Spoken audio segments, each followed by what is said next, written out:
Hello friends, Assalamu alaikum. Hope all of you are fine. I am also fine. Welcome for watching my another video. This is Akhtar Uzman Khan, English learner. Today I am discussing with you about how do many make questions about past continuous tense. At first I will select one sentence, then how I will make many sentences. Let's start. আমি যাচ্ছিলাম. I was going. আমি কোথায় যাচ্ছিলাম? Where was I going? আমি কি যাচ্ছিলাম? What was I going? আমি কেন যাচ্ছিলাম? Why was I going? আমি কিভাবে যাচ্ছিলাম? How was I going?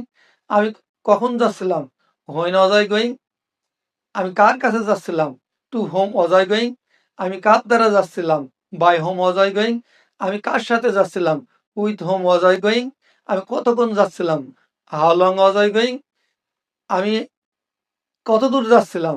How far was I going? আমি আর কোথায় যাচ্ছিলাম? Where else was I going?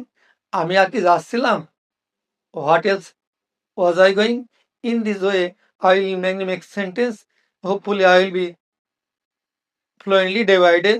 That's why I am practice continuous. Thank you very much.